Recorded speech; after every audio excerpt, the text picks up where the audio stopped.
This is the Snodgrass Podcast. Thank you guys for joining me today. Got a special guest, Jordan Raynor, best-selling author, speaker, serial entrepreneur, has a new book for you guys called Redeeming Your Time.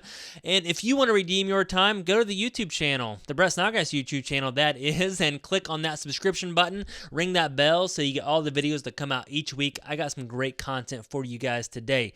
I got Jordan Raynor, again, serial entrepreneur, national best-selling author, public speaker, and he has written this new book called Redeeming Your Time, the 7 biblical principles for being purposeful, present, and wildly productive. He also wrote his first book, which is called Called to Create, which I got. You guys are going to want to get this if you're into faith, into work. He puts the two together. Now let's get to our interview with Jordan Raynor. So excited to have you today, Jordan. Hey, Brett, it's good to be here. Thanks for having me. Yeah, man. I'm really looking forward to this interview. Been looking forward to it a long time. I've read some of your books, Called to Create, got referred to that one a couple of years ago, and now you have a new book that is coming out October the 19th, Redeeming Your Time. So before we really dig into that, because there's a lot to unpack there, what does that mean, and digging into, what is redeeming your time? I always ask this very first question on every show. Some people get tripped up by it, but hopefully you will not. It is this: who is Jordan Raynor? Ooh, I love this question. I'm a son of King Jesus, first and foremost. I'm an adopted child of God. That is the core of my identity. On a personal front, I am the husband to Kara and the father to Ellison, Kate, and Emery, 3 girls, 7, 5, and 2. And professionally, Brett, I spent the first 10 years of my career as a tech entrepreneur. I started and sold a couple of different tech startups. Today, I really view myself as a content entrepreneur of sorts. I spend 100% of my professional time and energy creating books, podcasts, and other forms of content that help Christians connect the gospel to their work. And this book, Redeeming Your Time, is really just one expression of that mission, right? It's helping us all connect the gospel to our perennial, nonstop challenges and struggles with time management. I love that. I love that. I love that you say you're first and foremost the son of Jesus and a child of God. That's awesome, man. And so amazing. So I really want to unpack this new book. I have gone through this book, guys. You guys are going to want to get a copy on this October the 19th. It gets launched, Redeeming Your Time. And Jordan, the first question I have is, there's hundreds of books about time management. When I first saw that title, okay, how can I be more productive? How can I develop, a morning routine and whatever this is in your life? So I want to ask you this: how is this book different? Oh, such a good question. And the question that I was asking before I even decided to write this, not just hundreds of books on this topic, there's 60,000 books in this category at Amazon, which is mind-boggling, right? And listen, I've read all of the perennial bestsellers in this category. I've been reading on this topic for more than a decade. And it's why I wrote this book, because I have a few really big problems with most time management books. Number one, most time management books are centered on what I would call works-based productivity. So the idea is that, hey, you're feeling overwhelmed, you're feeling swamped, you're feeling stressed. Follow the author's system, do steps 1, 2, and 3, and then you will find peace.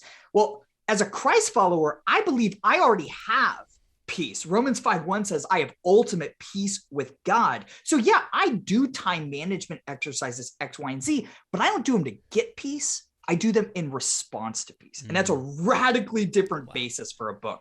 Number 2, I have never once read a time management book that accounted for how the most productive person who ever walked the earth stewarded his time. And Christian or not, I think it's really hard to dispute that person was Jesus of Nazareth, right? And you might not think that the Bible has a lot to say about how Jesus stewarded his time, but it does quite a bit, in fact. And that's what this book is all about. These 7 timeless time management principles mapped to 32 hyper-practical practices to help us steward our time well and be purposeful, present, and wildly productive, just like Jesus. So those are the first 2 problems. The last one is, man, Brett, I love a lot of books in this category. Some of them are the most life-changing books I've ever read: Getting Things Done by David Allen, Deep Work by Cal Newport, etc.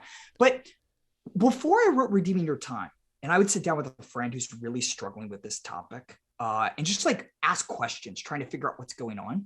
In the course of that conversation, I would recommend, I don't know, a dozen books that they absolutely had to read in order to fully solve those problems. And of course, that's the last thing a swamped person wants to hear.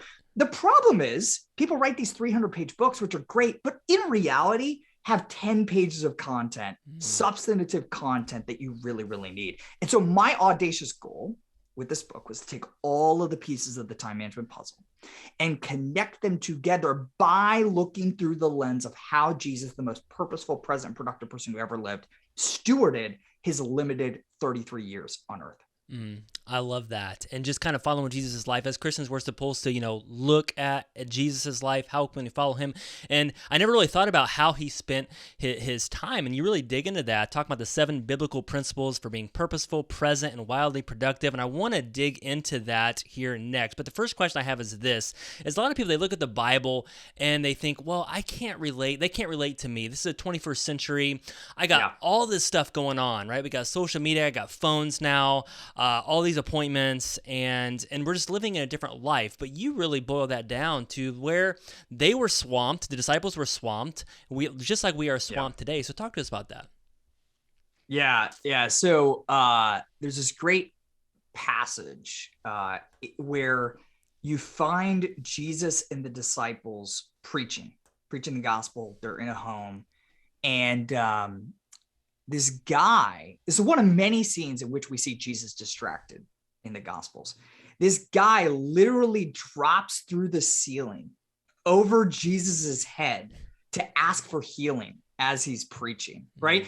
If you have never had somebody drop through the ceiling in your office, distracting you from your work, you're not more distracted than Jesus was. We tend to have this chronological snobbery, right? Where it's like, oh man, of course, those first century people, they were dumber than we were. They weren't as distracted as we were. They can't empathize with what we have going on today. The Bible tells us that Jesus is a high priest who can empathize with all of our weaknesses, including the weakness of being confined to a 24-hour period of time, right? For 33 years, Jesus was present, fully present at one place at a time. So no, the Gospels don't show Jesus walking around with a to-do list or a smartwatch, right? I'm not claiming that, right? But they do show him fighting distractions and fighting for silence and solitude and trying to be busy without being hurried. And because as Christians, I believe he was infallible God, we can assume that this is the model for how to manage your time. And so that's why this book is really built around these 7 principles that I do believe are timeless for any generation. Yeah. But then we get hyper practical and say, okay, that was the first century. What does it look like to live out these principles today in 2021? And that's what those 32 practices built on the back end of those 7 principles are all about. Yes, I love that. I want to dive into that. So again, the subtitle, guys, is the 7 biblical principles for being purposeful, present, and wildly productive. And Jordan talks about these 7 principles and then breaks them down into 32 practices, which is awesome because you talk about this principle and then how can it apply to your life? How do you actually do this in the 21st century? So let's talk about principle number 1, start with the word. And you talk about this is where we start. How important, and I would assume that since this is principle number 1, this is the most important. Right? Talk to us about that. I think it is, right? Because it was the most important to Jesus, right? When you look at the Gospels, Jesus prioritized time in prayer, time with his Father above sleep, above food, above time with his best friends, the disciples. And Jesus was 100% God. He was 100% God and 100% man. How much more do we need that time with God every day if we're going to steward our time for his purposes? Now, if you just care about great time management to help you make more money and be more productive, great. Like you don't have to start with the word, but I believe that work is going to be in vain. It's not just what I believe, it's what the Bible teaches. Anything done outside of partnership with the Lord is ultimately, eternally insignificant, right? So if we care about eternal results, redeeming our time towards eternal ends, then we will make it a priority to spend time in the word with the Lord every day. And we can be legalistic about this, but man, if there's one thing I'm willing to be legalistic about, this is probably the one. No, I love that. I mean, we talk about even it's just all about the relationship. It's about building that relationship with our Father in heaven. And if you're going to have a good relationship, you have to spend time, right? It's like your spouse, yeah, Brett. You get exactly. this, right? You're married, you have kids. And listen, relational time is inefficient, right? Like every time I sit down and read the Bible, I don't get some unbelievable insight out of it. I use the analogy in my book of my relationship with my 5-year-old, Kate.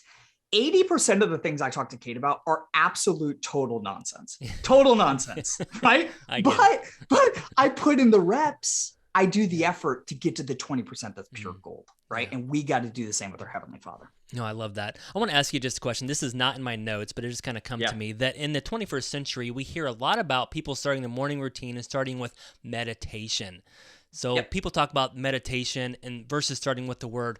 What's your take on meditation, Word of God? Yeah, listen, I think anytime we spend outside the kingdom of noise is good, right? And Christ-like. This is principle number 3 of the book.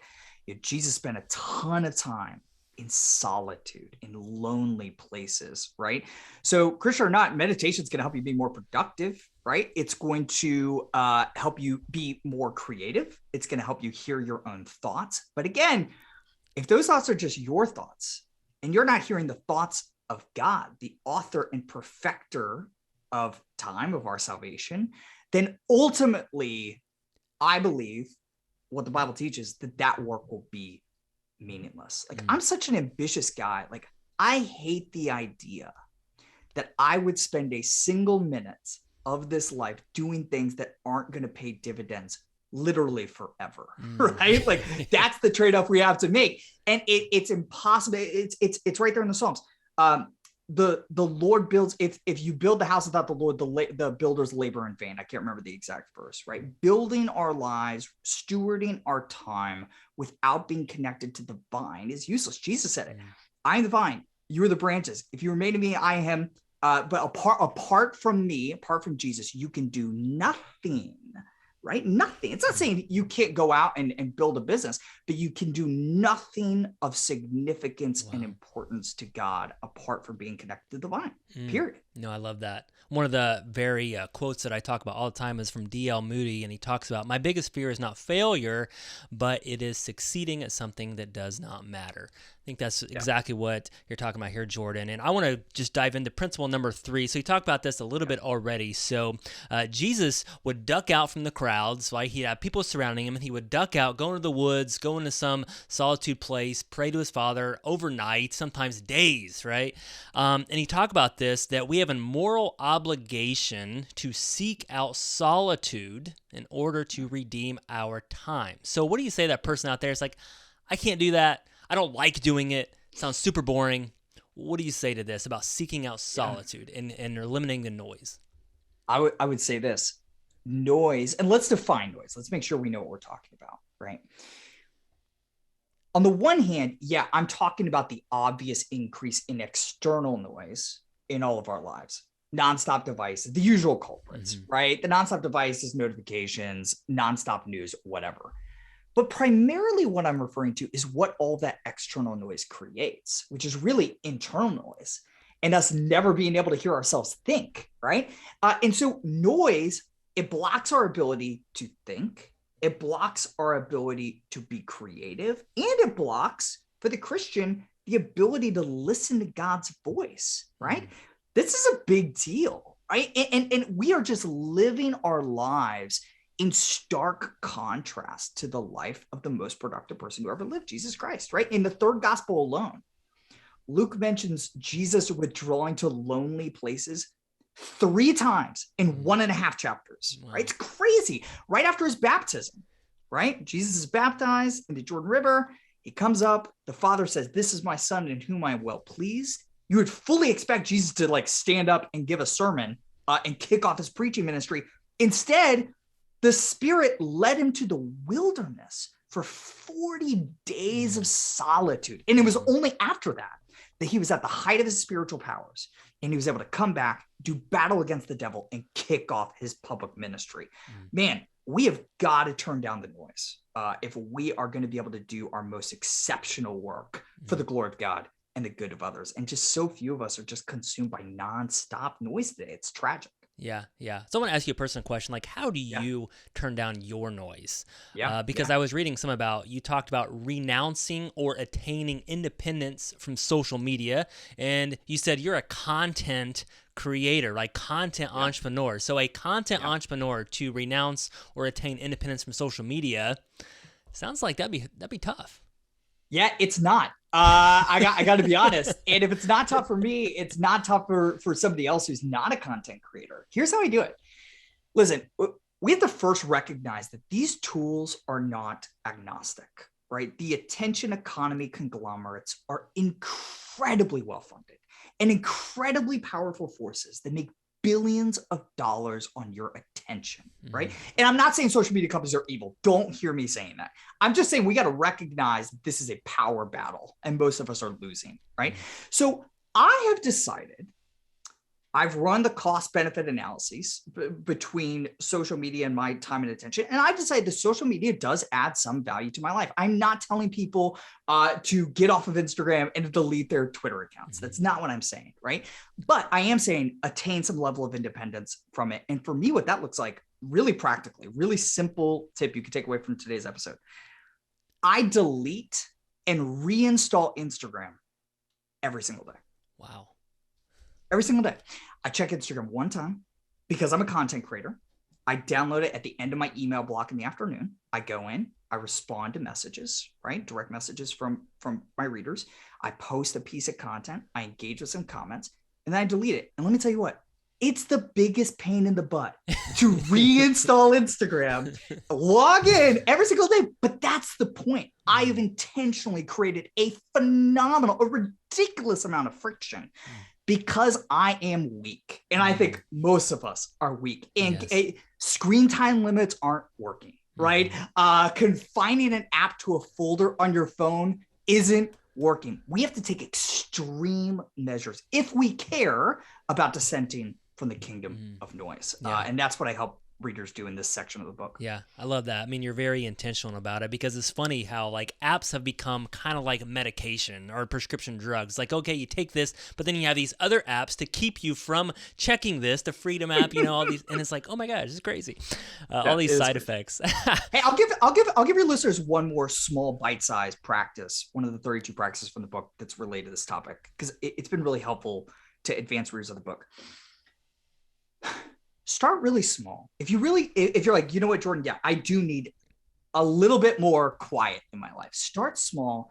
Stop filling the crevices of your day with noise. The next time you're waiting for an elevator, don't pull out your phone.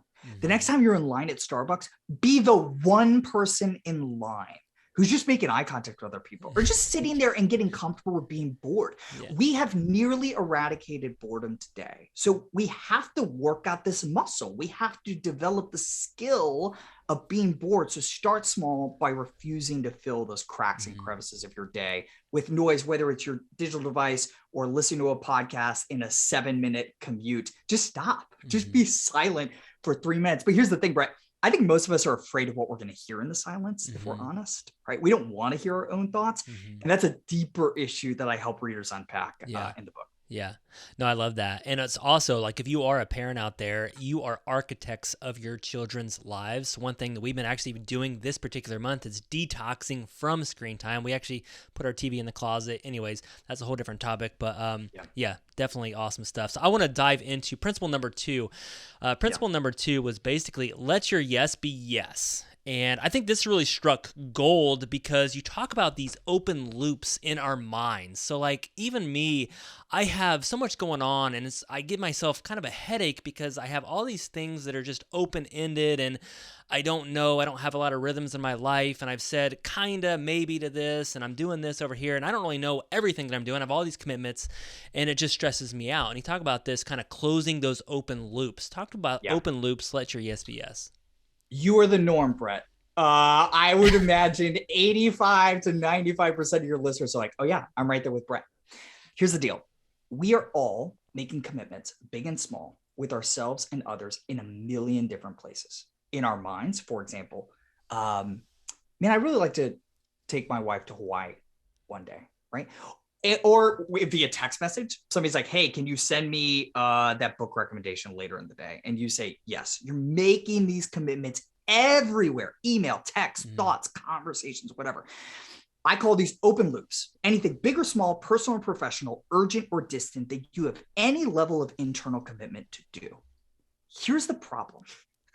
When our open loops are in a million different places, really it's just another way of saying they're all really just trapped in our mind. And that creates, there's a lot of data, a lot of science behind this, says that creates a phenomenal amount of distraction and anxiety and stress. But here's the good news. Neurologists will tell you that you don't have to do all of these things. You don't have to close all of these open loops in order for your anxiety to subside. All you have to do is extract all of those open loops from your mind and from their temporary containers, email, text message, whatever, put them in a single trusted external system. And then your brain lets you off the hook. There's so much data behind this. And I'm begging readers to latch onto this idea, because I believe it is one of the keys to relieving a lot of our anxiety and stress. And so that's what the second chapter of the book is all about. How do you build a commitment tracking system to where you can be at peace 100% of the time with what you're doing, and more importantly, what you're not doing? Because you're not distracted by, oh man, I'm working on this proposal, I'm recording this podcast, I just remembered I got to do this, that, and the other later this week. You don't have to worry about that. That never happens to me, because all of those commitments, all of those open loops are in a single place. Yeah, it was definitely, because I just met with the guys group yesterday, and I did a presentation on kind of stepping out of the real estate business. And the guy said, hey, can I see that presentation? And I said, well, it's not quite finished yet. We recorded it, but I'll have it to you in a couple of weeks. But that's just open a loop in my mind. I've been thinking about it. And I'm like, oh man, I got to remember that. So, but here's the deal. Here's the deal. Here's an encouragement to you and to others.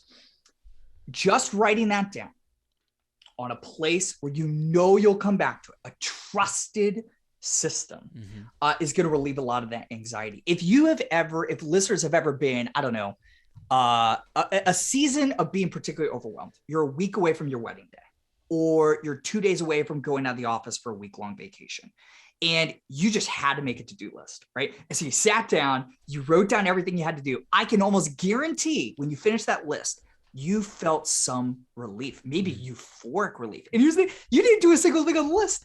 All you did was write it down. What I'm promising, and this is just one of 7 chapters in the book, what I'm promising at the end of chapter 2 is feeling like that 100% of the time. I've experienced this for more than a decade. I've now been coaching readers through an advanced copy of this book. And this is the chapter, they said this is the hardest, but it is by far the most life-changing thing I've ever read in a book. It changed my life, right? Which is, as an author, that's the only thing you want to hear. Yeah. And so let's go to the next step. One of the principles is you got to prioritize these things. So all of a sudden you got these things, they're written down. You're saying yes to these commitments in your mind. They're on the paper, and then you got to prioritize them. What does that mean? Yeah, man. Jesus didn't say yes to everything. I think a lot of times we feel like in order to be a nice guy, we have to say yes to every request for our time. Jesus didn't. Go look at Mark chapter 1. It's a beautiful account of this, right? He said no frequently. We got to do the same thing. Now, this doesn't mean we embrace secular wisdom of, it's either hell yeah or no. Like, that's garbage. Like, we're called to be sacrificial at times with our time, but most of us need more help saying no than we do saying yes. And that's a big part of prioritizing your yeses. And so I walk the reader through this metaphorical 5-story building to help them prioritize their to-do list, right? At the top is your mission. The next floor down, the 4th floor, callings. The next floor down, long-term goals. Second floor is quarterly goals. First floor is projects and actions.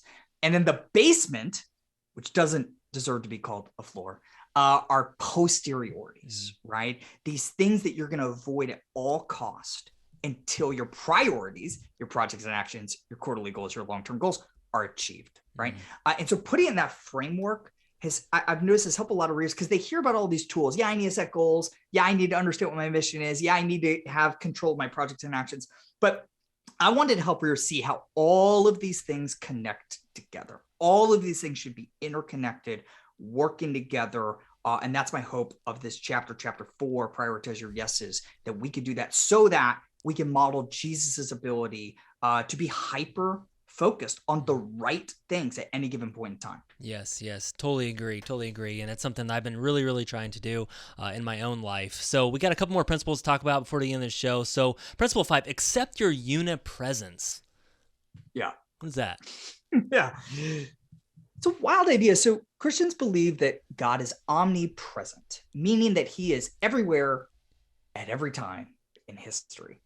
And when he came to earth, in the incarnation at Christmas, right? And was born of the Virgin Mary, Christians believe he became unipresent. He was confined to one place at a time, right? And you see all throughout the gospel biographies, Jesus modeling this beautiful ability to be unipresent, to be fully focused on one important person or one important thing at a time. But here's the deal. You and I fail to do this frequently, right? We believe the lie that we can multitask, that we can be in 3 places at once, mentally and physically, right? Listen, if Jesus couldn't do it, neither can you and I. We have to figure out how to model his unipresence. And this chapter 5, gives 5 incredibly practical practices to help you do that, to help you take control over when you check incoming messages, because this is a huge enemy in our fight for deep work and the deep life.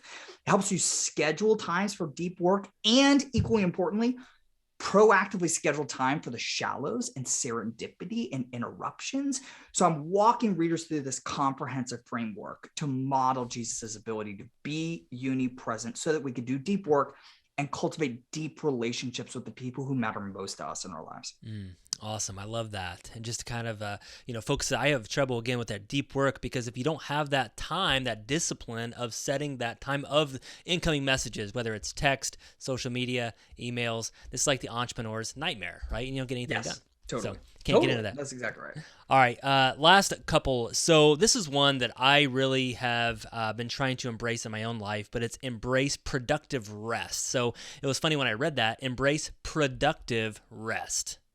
It seems like an oxymoron, right? Yeah, for ambitious people. Listen, like, I'm an ambitious entrepreneur. Yeah, but there is a tremendous amount of scientific evidence that suggests that there are at least 3 rhythms of rest that are counterintuitively making us more productive for the time in which we're not resting. Here's the 3. Number 1, bi-hourly breaks. Bi-hourly breaks, right? So our bodies tend to pulse in 2-hour cycles, what scientists call ultradian cycles of energy. So you focus on a task really deeply for 90 minutes. If you do that, your body's screaming for a 15 to 30 minute break. And embracing those breaks makes you much more productive for the second block, right? So that's number 1. Number 2, this is not going to come as a surprise to anybody, 8 hours of sleep, nightly sleep. And the data is overwhelming that it's not 7 hours. And no, the chances are very good you're not the exception to this rule. It is 8 hours of sleep a night. I cited this one doctor in the book that said that you are 6 times more likely to win an Olympic gold medal than to be one of those people who have a rare genetic trait that allows you to get less than 8 hours of sleep a night and perform at optimum performance. Wow. And the third counterintuitively productive rhythm of rest is weekly Sabbath, right? Yeah. This is ordained by God. And what I've come to learn over time, I used to view Sabbath as this life-sucking legalistic chore, this day filled with things I couldn't do. Now, I view Sabbath, I think the way Jesus viewed it in Mark chapter 2, where he said Sabbath was made for man, not man for the Sabbath. Sabbath is a gift. Sabbath is the day that I feast on the best food in the world, on the gifts that God has given me through my work over the last 7 days, and on his word and in community with his local church. So Sabbath has just become this life-giving thing. I tell people all the time, I don't take vacation. I think in the last 3 years, I've averaged 5 days a year of true time off during the work week. But I think I'm one of the most rested people on the planet because I take 52 vacation days a year every Sabbath, right? And by the way, 1 day off a week is far more restful than a week long, 7 days at Disney with my kids, right? Yes. Like far more restful. So I'm just begging readers to embrace rest. See rest as this gift that makes you more productive towards your goals in the times that you're not resting. Yeah, yeah. No, I totally agree. I mean, sometimes I've even had that view of Sabbath as you sit there, you do nothing, you can't do anything, you can't cook, it's very legalistic. But I was listening to another podcast that I had a gentleman named Jeremy Pryor on the show, and he talked about the Sabbath, and he said, he does things just out of the ordinary. So whatever he does during the week, he does something that gives him energy that he doesn't do during the week. So it's taking a walk, build those life-giving. Life-giving, yes. That's the rule, right? Yeah. Like, I'll give you a good example. I love craft beer. On Sundays, I have a reserve beer that I only drink on Sabbath Sundays. That's a tiny picture of Sabbath, right? It's the day Daddy gets his favorite beer. Yeah. It's the day my kids get a full cup of coffee and get to watch a full-length movie. It is an island of get to in a sea of have to, right? All week long, there are things I absolutely have to get done. Sabbath is this island of get to in that sea of have to. Life-giving. Love that. Awesome. Jordan, last principle, eliminate all hurry.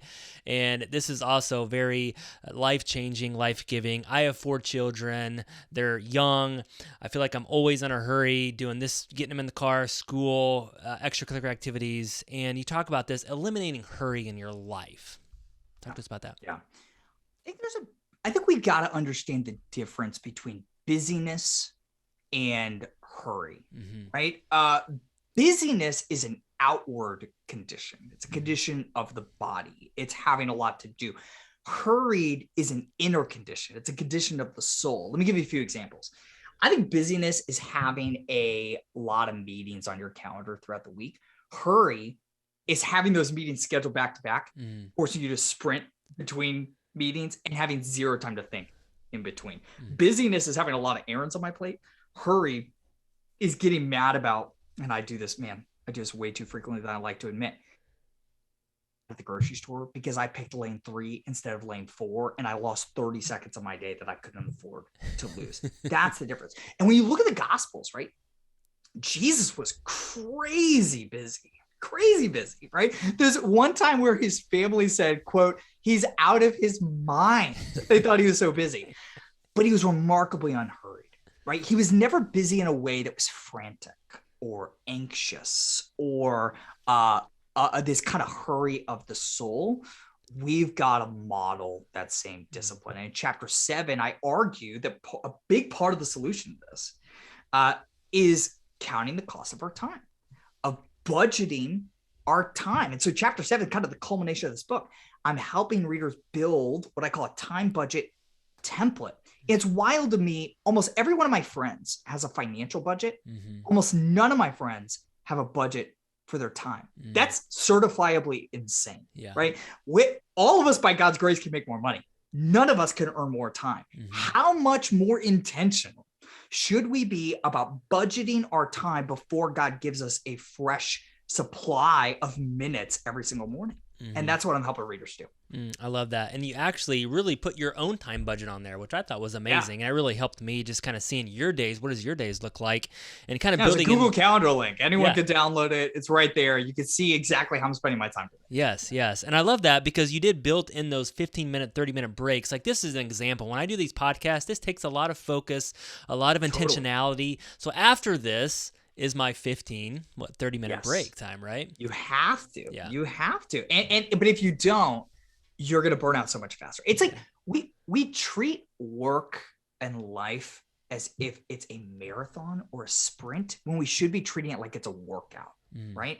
To get through a workout, you got to do some reps and then you got to rest and chug some Gatorade, right? Like the same thing is true with our time and our ability to do our most exceptional work in service of others. Yes, love it. The very last section of the book, you actually dove into a dark side of discipline, and you've got a little personal about this. So talk to us about what is the dark side of discipline? Yeah. If you've made it this far in the podcast, congrats. And you're probably thinking, man, this guy, in a less than admiring way, man, Jordan's really disciplined, rolling your eyes at me. Yeah, I'm a disciplined guy. I make no apologies for that because I believe Jesus was crazy disciplined. But while discipline is a good gift, we can easily turn discipline into an ultimate thing and thus turn it into a life-sucking idol, right? And, just getting real honest for a second, I know that I've crossed over into the dark side of discipline when one of two things happens. Number one, I'm unable to extend grace to others, right? So if somebody shows up late to a meeting or drops a ball on a project and I find myself seething with self-righteous anger, even though I've made the exact same mistake before, I know that discipline has become an ultimate thing. And I've got to get back to the gospel and remind myself that my ability to be disciplined and productive has nothing to do with me and my hard work. All of it is a gift from God. And that's humbling. And that brings me onto the right side of discipline. Here's the second sign I know I've turned discipline into an idol. When I'm unable to extend grace to myself. And this is probably the more frequent one for me. If I only get 2 hours of deep work in a day instead of my coveted 4, or I get 6 hours of sleep instead of 8, I could beat myself up. Man, Jordan, you suck. You're just not getting it done. What's wrong with you? Or I didn't finish everything on my to-do list. I could beat myself up. Again, solution is the gospel. I'll tell this story, and I think this will illustrate this principle really well. I have a 7-year-old, 5-year-old, and a 2-year-old. Every night before I put them to bed, I say, girls, daddy loves you no matter how many bad things you do. They're like, yeah. I was like, I love you no matter how many good things you do. And they say, yeah. I say, who else loves you like that? And they say, Jesus. Or Kate, my theological stickler, says, God the Father, God the Son, and God the Holy Spirit, which I love. But we need to hear the same thing spoken over us with our time. The God of the universe loves you regardless of how productive or unproductive you are, right? Extend yourself grace, extend grace to others, and stay on the right side of discipline. Yes. I love that. And that's just a great wrap to this podcast with Jordan Raynor. Thank you so much, Jordan, for being on the Snodgrass podcast today. I really, really appreciate it. I want to give you one opportunity. You're giving away a gift to someone that buys the book. So when does the book come out? I'll give you that. And then what is this gift, which is amazing? Yeah. So the book is Redeeming Your Time. It comes out October 19th. And listen, Brett, I think author pre-order campaigns are the lamest thing in the world. It's like, pre-order my book and get like a free chapter, like a downloadable bookmark. I'm like, this is lame. We try to go over the top. So I'm giving away a trip for one lucky pre-order to go to the Holy Land for 8 days with the guests of their choice. Because listen, the book is all about walking like Jesus walked. And so we're like, hey, let's give away an opportunity to go walk where Jesus walked. And listen, I know a lot of us aren't comfortable traveling internationally right now. So we're giving the winner of the sweepstakes 3 years to book their trip to the Holy Land. Wow. And if that's still not your cup of tea, I'll just write you a check for $5,000. You get your choice. Cash prize, trip to the Holy Land, entering to win, super simple. Go get the book on Amazon, wherever you buy your books. Again, the title is Redeeming Your Time before October 23rd. And then go to jordanraynor.com, fill out the form right there, and you'll be entered to win. Sounds good. Well, that is an amazing trip to Holy Land. My wife and I took a trip to the Holy Land when Hillsong was there. We saw 3 Hillsong concerts. Awesome. That's super cool. At the Holy Land on the spot. Sea of Galilee was amazing. So check that out, guys. October the 19th, get Redeeming Your Time by Jordan Raynor. Jordan, I always like to end every show with a fire round. I got 3 questions for you. Number 1, your favorite place to spend your quiet time? Dining room table. Really? Yep. Interesting. Yeah, it's boring. Yeah, sorry. It's good. No, that was lame. No, I'm just kidding. It was lame. All right, number 2, your favorite author? Tim Keller. Tim Keller, love him. I was listening to his podcast this morning. Sounds good. All right, number 3, your favorite disciple and why? Ooh, man, that's a really good question. I think it's got to be Peter. Because he was so bold, so brash, so, I don't know, just like ambitious for life. He just had kind of a zeal and a zest for life.